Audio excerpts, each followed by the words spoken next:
Dan kita tahu semua 3 calon presiden di tier 1 ini bukan tokoh-tokoh yang proven dalam bidang ekonomi. Mereka cakap dalam sisi organisasi, persuasi, bagaimana merangkul simpati pendukung begitu ya.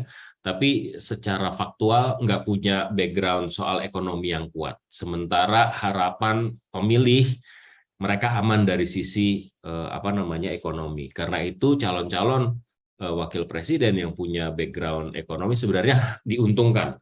Jadi ini adalah kesempatan, adalah peluang. Misalnya untuk Pak Erick Thohir misalnya, kita tahu sebelumnya beliau adalah pengusaha dan sangat aktif dalam kegiatan bisnis misalnya begitu. Dengan ide-ide dan isu yang diangkat tepat sasaran gitu, ini akan memberikan dampak yang signifikan terhadap elektabilitas yang bersangkutan dan pada akhirnya akan memberikan dampak pada siapapun pasangan yang akan atau tokoh yang bergabung menjadi pasangan dia kemudian gitu ya.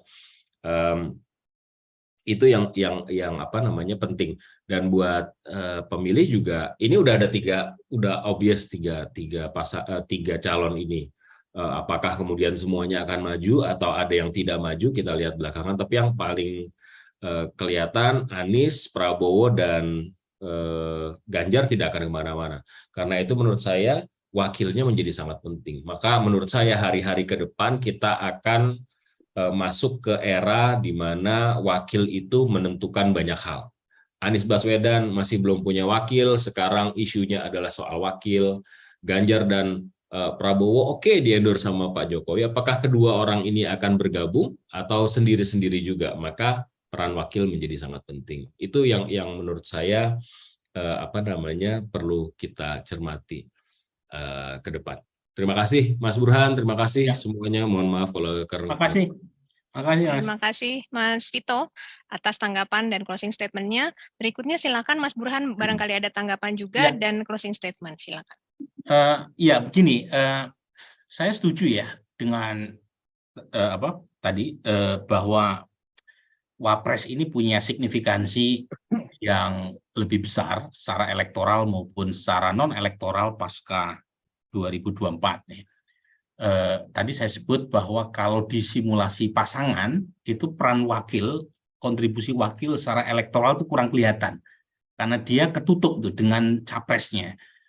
Tetapi kalau kita simulasi secara sendirian, itu akan lebih kelihatan seberapa besar kontribusi capres dalam mendongkrak elektabilitas capresnya. Makanya yang kita tampilkan adalah simulasi cawapres secara personal, bukan secara pasangan. Nah, dan saat yang sama, capres tadi kan tidak ada yang dominan.